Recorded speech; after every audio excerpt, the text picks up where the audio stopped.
Lumapoy ka? Inay! Nagpakaladkad ka! Aling isa. Tapos uuwi ka ngayon, sasabihin mo, buntis ka! Anong sasawin ko? Ang maglilagdag sa tuwa, walang niya kang babae ka! Walang niya ka! Hindi naman ako nagkulang ng pangaral sa'yo! Wala niya ka talaga! Naku, buntis ka pa ngayon! Naku! Nakakaya ka!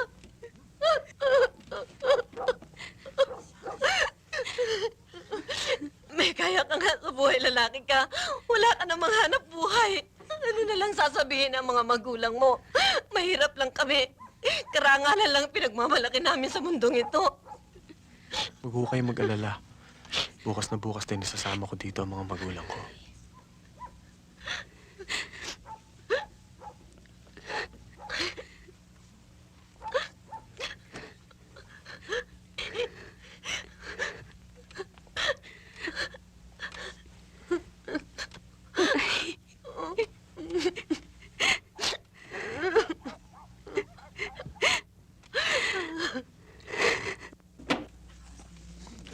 Bye.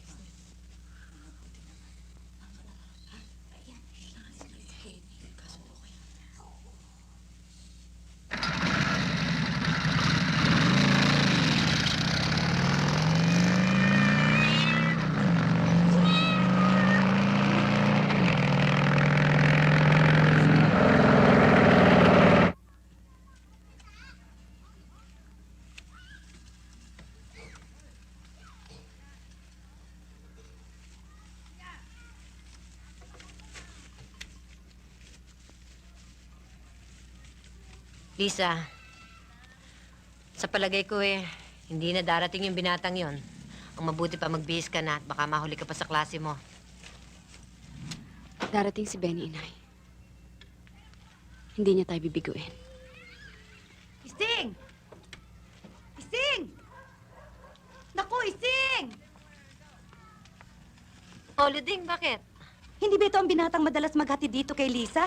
Eto na-aksidente. Ha?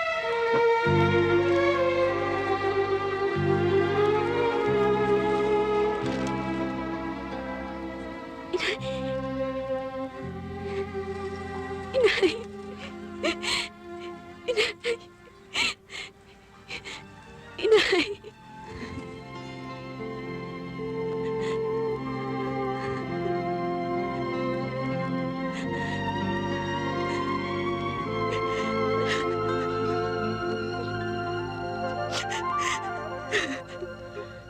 Lisa, tama na, anak. Gabi-gabi na lang wala ka nang ginawa kundi umiyak. Baka magkasakit ka niyan, makakasama sa bata. Hingiya ako, Inay. Hingiya ako sa inyo. Wala kang dapat ikahiya. Hindi ka niloko ni Benny. Hindi siya nagkulang sa'yo.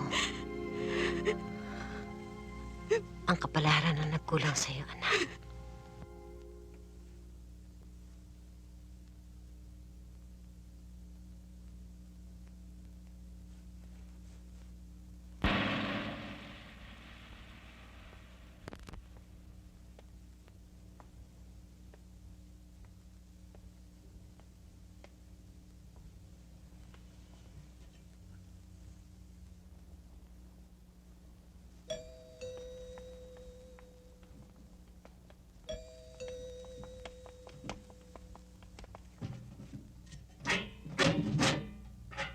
Sino ang kailangan ninyo?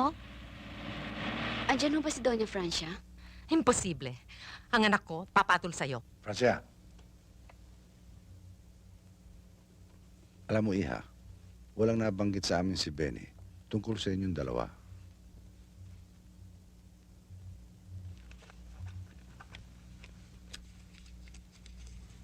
Ito po ang mga sulat sa akin ni Benny. Pinangakuan po niya ako ng kasal bago siya na aksidente.